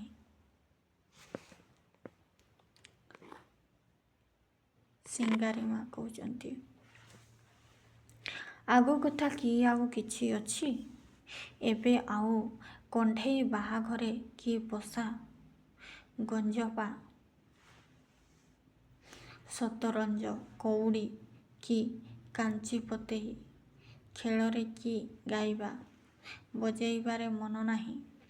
ଏବେ ଖାଲି ଲକ୍ଷଣ ଦେଖାଯାଉଛି, କାହିଁରେ ମନ ସହି ପ୍ରସନ୍ନ ହେଉ ନାହିଁ। କହ ଏଥିକି କେଉଁ ଗତିକି ଗୋ? ମାନେ ସେ ଜେମା ବଡ଼ ହେଇଗଲାଣି ନା, ତେଣୁକରି ତାର ମନ ଆଉ ନାହିଁ ଖେଳନାରେ। ରାଜା କହୁଛନ୍ତି ତେବେ ସବୁବେଳେ କ'ଣ କରୁଛି? ସିଙ୍ଗାଣୀ ମା କହୁଛି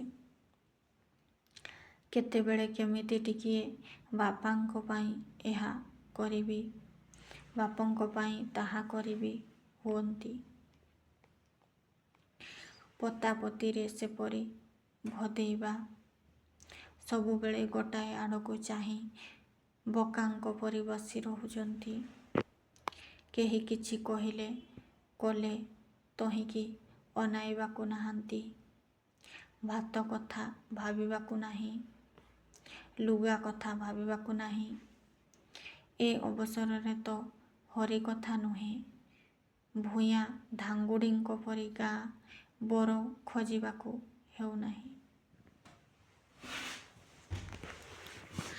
ପାତାଳ ଭିତରୁ ବାପେ ଯେ ଗନ୍ଧର୍ବ ବର ଖୋଜି ଆଣିବେ, ତାହା କିଏ ନ ଜାଣେ? ତେବେ ସେ ଯେ ଏପରି କାହିଁକି ହେଉଛନ୍ତି ସେ ଜାଣନ୍ତି। ଛାମୁ ବାପା, ଛାମୁ ବୁଝନ୍ତୁ, ଆମେ କିନ୍ତୁ ପାରିଲୁ ନାହିଁ। ଛାମୁ ତ ବାପେ ଯାହା କରିବେ କହି ଆଜ୍ଞା ହୁଅନ୍ତୁ। ସେ ତ ମା ଛେଉଣ୍ଡି, ଆମେ ଯେତେ ହେଲେ ପର, ଆଉ ଆମେ କିବା ଲୋକ, ଆମ ଭିତରେ ବା ହେବ କ'ଣ?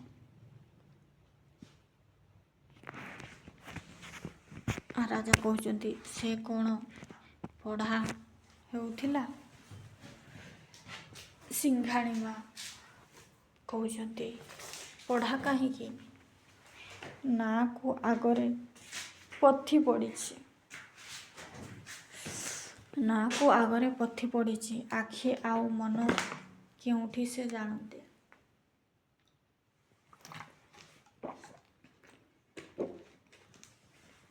ମାନେ ରାଜଜେମାଙ୍କ ଆଗରେ ଖାଲି ପଥି ମାନେ ବହି ଗୁଡ଼ା ପଢ଼ିଛି, କିନ୍ତୁ ସେ ପଢ଼ୁନାହାନ୍ତି। ତାଙ୍କ ମନ ଆଉ କୁଆଡ଼େ ଅଛି ବୋଲି କହୁଛନ୍ତି ରାଜାଙ୍କୁ। କେଉଁ ବାଟେ ଅଛି ସେଟା ସେ ଜାଣନ୍ତି। ଆଗରେ ତ ପଡ଼ିଛି, କ'ଣ ପଢ଼ା ହେଉଥିଲା ଛାମୁ ନିଜେ ଦେଖି ଦିଅନ୍ତୁ। ରାଜାଙ୍କୁ କହୁଛନ୍ତି ରାଜା, କି ଜେମା, କି ପଢ଼ା ହେଉଥିଲା? ଜେମାଙ୍କ ଠାରୁ କିଛି କ୍ଷଣ ପର୍ଯ୍ୟନ୍ତ କିନ୍ତୁ ଉତ୍ତର ନ ପାଇ ପଥିର ଉନ୍ମୁକ୍ତ ଅଂଶ ପଢ଼ିବାକୁ ଜେମାଙ୍କର ପ୍ରିୟତମ ସଖୀ ରାଜା ଆଜ୍ଞା ଦେଲେ।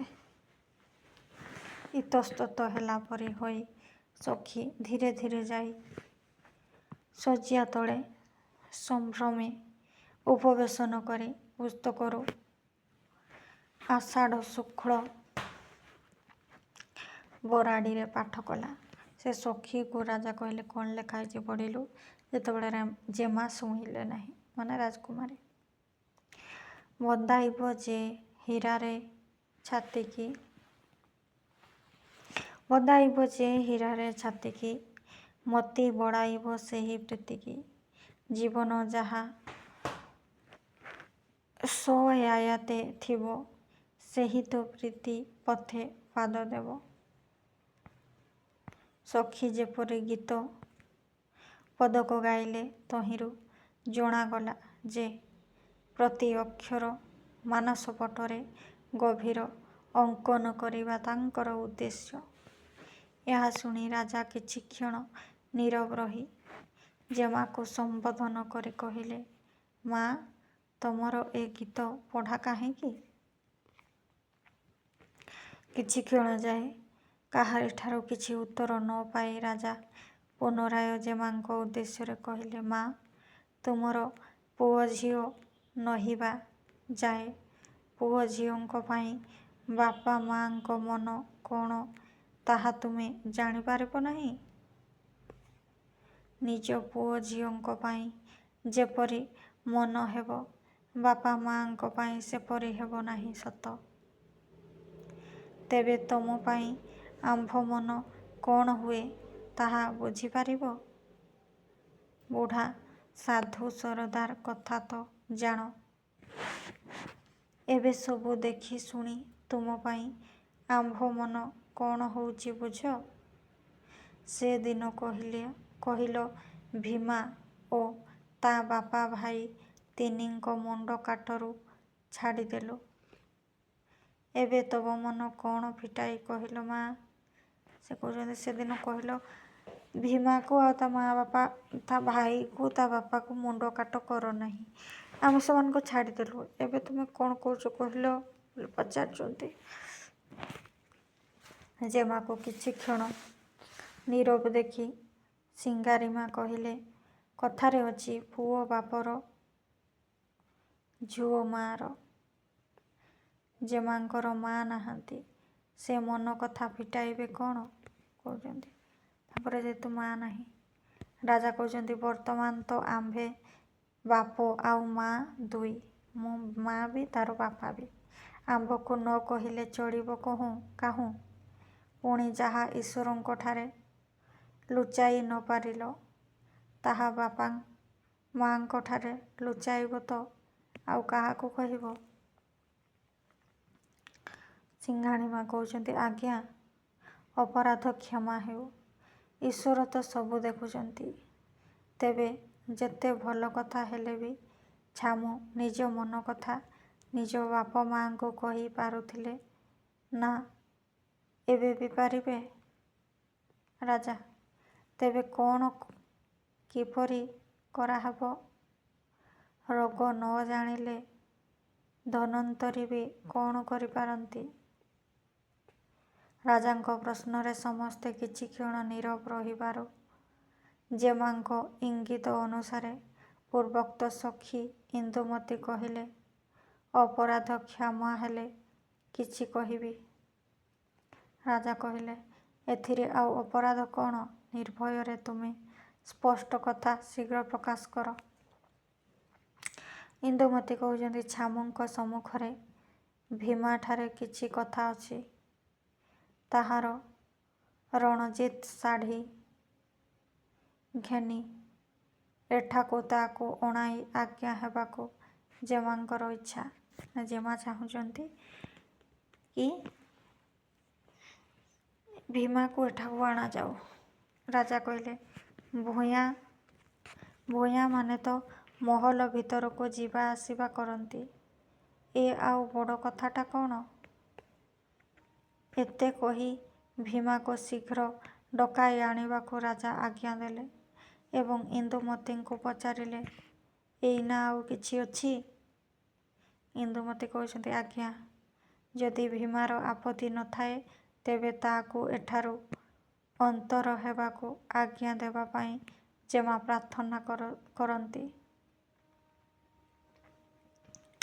ରାଜା କହିଲେ, ଏଥିରେ ବା କ'ଣ ଅଛି? ଜେମାର ଯଦି ତାହା ଇଚ୍ଛା, ତେବେ ଭୀମା ଓ ତାହାର ସର୍ବବଂଶଙ୍କୁ ଏହିକ୍ଷଣି ଘାଟି ପାର କଲେ ମଣ ହେଇକି ଯିବି। ଜେମା କହିବ ତ ସେମାନଙ୍କୁ ଧନ ଦୌଲତ ହାତୀ ଘୋଡ଼ା ଦେଇ ବିଦା କରିବି। ଜେମା କହିଲେ ପିନ୍ଧିଲା କନା କାଢ଼ି ନେଇ ପୋଡ଼ିଦେବି। କି ମା ତମେ ବାୟାଣୀ ହେଲଣି? ଏହି କିବା କଥା ପାଇଁ ସୁନା ପରି ଦେହ ଚୂନା କରୁଛ? ଏହା ଆଗରୁ କହିଥିଲେ ଏତେ ସରିଯାଏ କାହିଁକି ଯାଇଥାନ୍ତା। ଏ କଥାକୁ ମନରେ ପୂରେଇ ଏତେ ସରି କାହିଁକି ହେଉଛ? ସେ କ'ଣ କହିଲେ ରାଜା? ଇଏ କହୁଛନ୍ତି, ଇନ୍ଦୁମତୀ କହୁଛନ୍ତି ଯଦି ଭୀମାର ଆପତ୍ତି ନ ଥାଏ ତେବେ ତାହାକୁ ଏଠାରୁ ଅନ୍ତର ହେବାକୁ ଆଜ୍ଞା ଦେବା ହେଉ। ତ ରାଜା କହୁଛନ୍ତି ଏଥିରେ ବା କ'ଣ ଅଛି? ଜେମାର ଯଦି ତାହା ଇଚ୍ଛା ତେବେ ଭୀମା ଓ ତାର ସର୍ବଂଶଙ୍କୁ ମାନେ ବଂଶଯାକକୁ ଏହି କ୍ଷଣି ଘାଟି ପାର କଲେ ମଣ ହିଁ ଯିବି। ଜେମା କହିବ ତ ସେମାନଙ୍କୁ ଧନ ଦୌଲତ ହାତୀ ଘୋଡ଼ା ଦେଇ ବିଦା କରିବି। ଇନ୍ଦୁମତୀ କହୁଛନ୍ତି ଆଜ୍ଞା ଆହୁରି କଥା ଅଛି। ରାଜା କହୁଛନ୍ତି କ'ଣ? କୁହ କୁହ, କିଛି ଡରନି। ଇନ୍ଦୁମତୀ କହୁଛନ୍ତି ବୃନ୍ଦାବନରେ ବାସ କରିବାକୁ ଜେମା ଛାମୁରୁ ମେଲାଣି ମାଗୁଛନ୍ତି। ମାନେ ଜେମା ଯାଇକି ବୃନ୍ଦାବନରେ ବାସ କରିବେ ବୋଲି କହୁଛନ୍ତି, ରାଜଉଆସରେ ରହିବେନି। ରାଜା କହୁଛନ୍ତି ହଇ ହେ ସିଙ୍ଗାରୀ, ଏସବୁ ପାଗଳ ହେଲେ କି? କହୁଛନ୍ତି ସିଙ୍ଗାରୀ କହୁଛି ଛାମୁ, ଏ ଅକାଳ କଥା ତ ମୁଁ ଆଜି ନୂଆ ଶୁଣୁଛି। ଆମେ ତ ସବୁ ବୁଢ଼ୀ ହାଉଡ଼ି ହେଲୁଣି, ଆମକୁ ପଚାରେ କିଏ? ଏଇ ବୟସରେ କେତେ ଜେମା ମଣିଷ କଲି, କିନ୍ତୁ ଏପରି ଅପଶ୍ରାନ୍ତର କଥା ଦିନେ ଶୁଣି ନଥିଲି। ଏଥିରେ ଛାମୁ ମୋତେ କ'ଣ ପଚାରୁଛନ୍ତି? ସେ କହୁଛି ମୁଁ କେତେ ଜେମା ମାନେ କେତେ ରାଜକୁମାରୀ ବଢ଼େଇଛି, ହେଲେ କାହା ମୁଖରୁ ଏମିତି ଶୁଣିନି। ରାଜା କହୁଛନ୍ତି ହଇ ହେ ଇନ୍ଦୁ, ତମର ସବୁ ଏ କି କଥା? ତମେ ସବୁ ପିଲା ଗୁରାଏ ଖାଅ ପିଅ ହସ ଖେଳ, ତୁମର ସବୁ ଏ କି କଥା? ତୁମେ ପିଲାଏ ସବୁ ବୃନ୍ଦାବନ କଥା କ'ଣ ଜାଣିଛ? ଇନ୍ଦୁମତୀ କହୁଛନ୍ତି ଆଜ୍ଞା ଜେମାଙ୍କର ପେଟ ଭିତର କଥା କହୁଛି ଯେ ବୃନ୍ଦାବନ ନ ପଠାଇଲେ ଜେମାଙ୍କୁ ଆଉ ଅଧିକ ଦିନ ଦେଖିବେ ନାହିଁ। ଏହା ଶୁଣି ରାଜା ଓ ଅନ୍ୟ ସମସ୍ତେ ନୀରବ। ପ୍ରଚଳିତ ପ୍ରଥା ଅନୁସାରେ ଜେମା ପ୍ରଭୃତିଙ୍କର ଅବଗୁଣ୍ଠନ ନ ଥିଲେ ହେଁ ମନୋଭାବ ଜାଣିବାକୁ କେହି କାହାରି ମୁହଁ ପ୍ରତି ଦୃଷ୍ଟିପାତ କରୁନାହିଁ। ସମସ୍ତେ ଅଧୋବଧନ, ଯେଝା ମନ କଥା ଯେଝା ଜାଣନ୍ତି। ଏହି ଅବସ୍ଥାରେ ଜଣେ ପ୍ରୌଢ଼ା ସ୍ତ୍ରୀ ଭୀମାକୁ ଛାମୁରେ ଉପସ୍ଥିତ କଲା। ସେ ଦୁହେଁ ଜୁହାର କରିବାରୁ ପ୍ରୌଢ଼ା ସ୍ତ୍ରୀ ଅନ୍ତର୍ହିତ ହେଲା। ଭୀମା ଠିଆ ହେଲାରୁ ରାଜା ଦେଖିଲେ ଯେ ମୁଣ୍ଡରେ ରଣଜିତ୍ ଶାଢ଼ୀ ବାନ୍ଧି ରାବଣ ସମ୍ମୁଖରେ ଇନ୍ଦ୍ରଜିତ୍ ବା ବାଡ଼ି ନିକଟରେ ଅଙ୍ଗଦ ପରି ଭୀମ ପରି ଠିଆ ହୋଇଛି। ଏଥିପ୍ରତି ଭ୍ରୂକ୍ଷେପ ନ କଲା ପରି ହେଇ ରାଜା ପଚାରିଲେ କି ଭୀମ, ଲଢ଼େଇ ନ ହେଲେ ତୁମ୍ଭେ କ'ଣ କରିବ? ଭୀମା ମଣିମା, ଆଉ କ'ଣ ଲଢ଼େଇ ହେବ ନାହିଁ କି? ରାଜା ତୁମ୍ଭେ ଲଢ଼େଇ ଚାହଁ ନା ଗୋଡ଼କୁ ଯିବାକୁ ଚାହଁ? ଭୀମା ମଣିମା, ଲଢ଼େଇ ହେଲେ ଭଲ। ରାଜା ତୁମ୍ଭଙ୍କୁ ଆଉ ଶାଢ଼ୀ ମିଳିବ ନା ଆଉ କିଛି ଭଲ ଅଛି? ଭୀମା ଲଢ଼େଇ ହେଲେ ମୁଁ ମରିଯାନ୍ତି। ରାଜା ଏପରି କଥା କାହିଁକି? ଭୀମା ମଣିମା, ସେଦିନ ମୋ ମୁଣ୍ଡ ଯାଇଥିଲେ ଭଲ ହୋଇଥାନ୍ତା। ରାଜା ଲଢ଼େଇ ନ ହେଲେ? ଭୀମା ମଣିମା, ସେ ବଡ଼ ନଟଖଟିଆ କଥା। ରାଜା କାହିଁକି? ଭୀମା ମଣିମା, ଛାମୁ ଗହଣ ଛାଡ଼ି ଯିବାକୁ ମନ ହେଉନାହିଁ କି ଛାମୁ ଗହଣରେ ରହିବାକୁ ମନ ହେଉନାହିଁ। ତେବେ ମୁଁ ଚାଣ୍ଡାଳ ସେତିକି ଭାର୍ଜନ ନୁହେଁ। ମାନେ ଛାମୁ ଗହଣରେ ରାଜାଙ୍କ ପାଖରେ ରହିଲେ ତାଙ୍କ ରାଜକୁମାରୀ ପ୍ରତି ଭଲ ପାଇବା ହେଇଯିବ। ତେଣୁକରି ଛାଡ଼ିକି ଯିବା ପାଇଁ ବି ଇଚ୍ଛା ହେଉନି। ଏଠି ବି ରହିବା ପାଇଁ ଚାହୁଁନାହାନ୍ତି। ତେଣୁକରି ମରିଯିବା ପାଇଁ ଚାହୁଁଛନ୍ତି। ରାଜା କହୁଛନ୍ତି ତାର କଥା କ'ଣ? ଭୀମା କହୁଛନ୍ତି ମଣିମା, ବଗ ହୋଇ ହଂସ ସଙ୍ଗେ ରହିବାକୁ, ଭେଳା ହୋଇ ସମୁଦ୍ରରେ ଭାସିବାକୁ, ବାମନ ହୋଇ ଚାନ୍ଦ ଧରିବାକୁ ଇଚ୍ଛା ହେଉଛି। ସେ କହୁଛନ୍ତି କ'ଣ ନା ବଗ, ମୁଁ ତ ଗୋଟେ ବଗ, କିନ୍ତୁ ହଂସ ସାଙ୍ଗରେ ରହିବା ପାଇଁ ଇଚ୍ଛା ହେଉଛି। ଭେଳା ହୋଇ ସମୁଦ୍ରରେ ଭାସିବାକୁ ଇଚ୍ଛା ହେଉଛି। ବାମନ ହୋଇକି ଚାନ୍ଦକୁ ଧରିବାକୁ ଇଚ୍ଛା ହେଉଛି। ମାନେ ସିଏ ଗୋଟେ ବାମନ ଆଉ ରାଜକୁମାରୀ ଚାନ୍ଦ, ତାକୁ ଧରିବା ପାଇଁ ଇଚ୍ଛା ହେଉଛି। ଛାମୁ ଆଉ କିଛି ପଚାରନ୍ତୁ ନା ମୋତେ, ମାରିଦେଇ ବା ତଡ଼ି ଦେଇ ତାରି ଦିଅନ୍ତୁ। ଏତେ କହି ଭୀମା ନୀରବ ହୋଇ ଅଧୋବଦନ ହେଲା।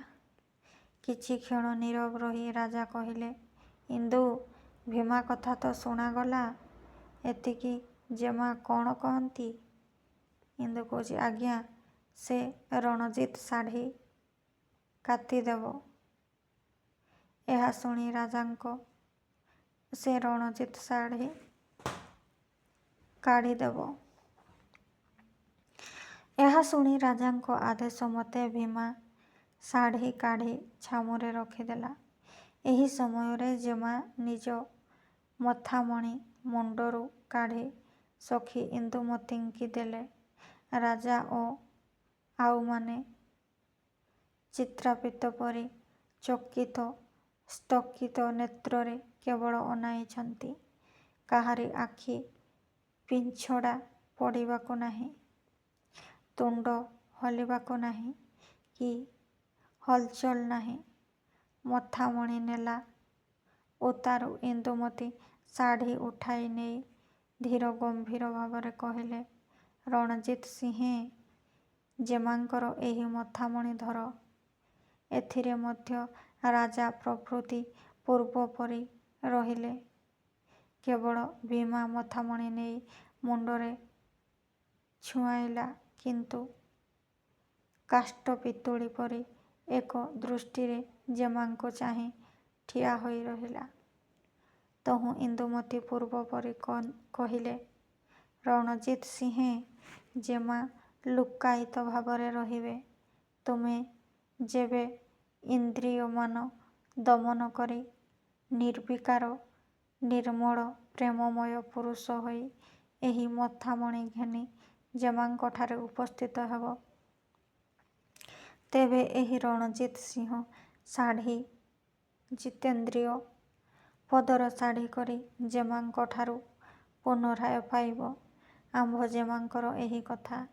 ଏଣିକି ତୁମ ଯାହା ଇଚ୍ଛା ତାହା କର। ଏହା ଦେଖି ଶୁଣି ବି ସମସ୍ତେ ପୂର୍ବ ପରି ନୀରବ ନିସ୍ତବ୍ଧ। ଏହିପରି କିଛି କ୍ଷଣ ଗଲାରୁ ଛାମୁରେ ଜୁହାର କରି ଭୀମା ପ୍ରସ୍ଥାନ କଲା। ତଦୁତ୍ତରେ ସଖୀମାନଙ୍କର ସହ ଜେମା ନିଜ ପ୍ରକୋଷ୍ଠକୁ ବିଜେ କଲେ ଏବଂ ଆଉମାନେ କ୍ରମେ ଯେ ଯାହାର ପଥ ଅନୁସରଣ କଲେ। ଏଥି ଉତ୍ତାରୁ ଦେଖିବା, ଶୁଣିବା ବା ଲେଖିବା ଭଳି କିଛି ଘଟିଲା ନାହିଁ। ଶୁଣାଯାଏ ଯେ ବହୁଦିନ ଉତ୍ତାରୁ ଅନ୍ତିମ କାଳରେ ପୂର୍ବୋକ୍ତ ପ୍ରକାରର ଜେମା ଓ ଭୀମାଙ୍କର ଭେଟ ହୋଇଥିଲା ଏବଂ ସେତେବେଳକୁ ଉଭୟେ ପୂର୍ଣ୍ଣ ପ୍ରେମମୟ। ଜେମାଙ୍କର ଏପରି ବ୍ରତ ଅବଲମ୍ବନ ସମ୍ବନ୍ଧେ ଏହି ବକ୍ତବ୍ୟ ଯେ 5 ପୁଅ 4 ବୋହୂ 2 ନାତି 1 ଝିଅ ଓ ଜ୍ୱାଇଁ ଜମିଦାରୀ ସୁନା ରୂପା ଛାଡ଼ି ଆରମ୍ଭ ପଣ ଆଜି କୃଷ୍ଣା ଦେଇ ଗୀତ ଗୋବିନ୍ଦ ଗାଉ ଗାଉ ଯେପରି ଚୌଧୁରୀ ସୁଦର୍ଶନ ଦାସଙ୍କ ଚିତା ଆହରଣ କରି ସତୀ ହୋଇଥିବାର ଆମ୍ଭ ଆର୍ଯ୍ୟଙ୍କର ଠାରୁ ଶୁଣିଅଛି, ତାହା ତୁଳନାରେ ଯେମାଙ୍କ କଥା ଊଣା କି ଅଧିକ ତାହା କହି ନ ପାରୁ। କିନ୍ତୁ ଏହା ଦୃଢ଼ ରୂପେ କହିପାରୁ ଯେ, ଯେଉଁ ଦେଶ କାଳରେ ସେହିପରି ରମଣୀ ସମୁଦ୍ରଭୂତା, ସେ ଦେଶ କାଳରେ ଯେମା ପରି ହେବା ତେତେବେଳେ ବିଚିତ୍ର ବା ଅସମ୍ଭବ ନୁହେଁ। ତ ଆମର ଭୀମା ଭୂୟାଁ ଏତିକିରେ ସମାପ୍ତ ହୋଇଯାଇଛି। ପରବର୍ତ୍ତୀ ଭିଡ଼ିଓରେ ଅନ୍ୟ ସବଜେକ୍ଟ ଆଲୋଚନା ରହୁଛି।